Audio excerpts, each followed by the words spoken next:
こんにちは、四国メタンです。今回は最強の周回用デッキと言われているケンナデッキを紹介します。このチャンネルではトリプルファンタジーの解説をしているので、チャンネル登録をお願いします。まずはキーカードを見ていきましょう。1枚目のキーカードはケンナです。ケンナはシールドの分だけ敵にダメージを与えるカードですが、超越スキル、神秘の爆発を獲得すると敵全体に攻撃します。そして、ケンナはリーダースキルでフィールドにとどまるので、大量のシールドさえあれば、毎ターン敵全体に大ダメージを与えられます。今回、シールドを貼るカードとして、ルクソールを採用しました。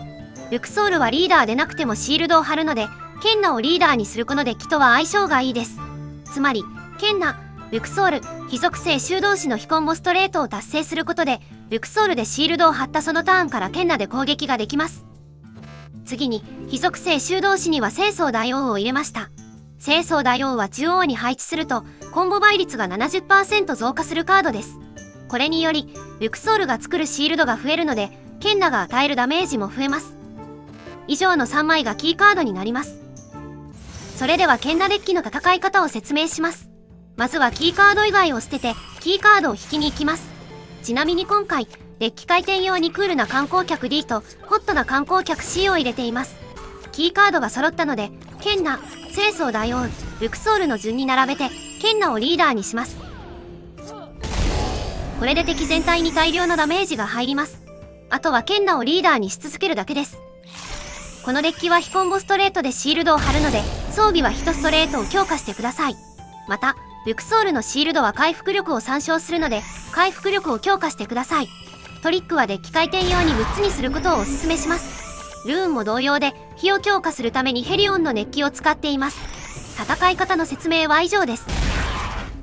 最後にデッキのアレンジを3つ紹介します。1つ目は、聖操大王の代わりに、ワイルドヤスマサを採用したものです。ヤスマサは右に配置すると、コンボ倍率が 100% 増加するカードです。この値は聖操大王の 70% より高いので、より多くのシールドを獲得できます。ヤスマサには体力を 99% 削るデバフがありますが、ルクソールで大量のシールドを貼れるので無視できます。このアレンジのデメリットは、ヤスマサをワイルド化しないといけない点です。2つ目のアレンジは、ジュジュソナを採用したものです。このアレンジでは、ジュジュソナを2回攻撃させてルクソールを4枚コピーし、ルクソールのトリプルでシールドを貼ります。このアレンジのメリットは、ワイルドカードが不要な点と、大量のシールドが貼れる点です。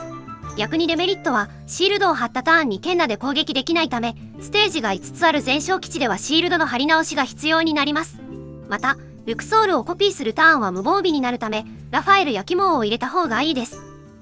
3つ目のアレンジは、ルクソールの代わりにデリーンを採用したものです。デリーン、聖操大王、ワイルドヤスマサの並びで、デリーンをリーダーにすることでシールドを貼ります。デリーンのシールドを貼る量は回復力の 300% 分で、これはルクソールの 200% より多いです。これに聖操大王の 70% バフと、ヤスマサの 100% バフが乗るため、このアレンジでは大量のシールドを獲得できます。逆にデメリットとして、ヤスマサのワイルド化が必要な点と、シールドを貼ったターンにケンナで攻撃できないため、ステージが5つの全焼基地ではシールドの貼り直しが必要になります。この表は各アレンジの特徴をまとめたものです。これでケンナデッキの解説を終わりにします。ご視聴ありがとうございました。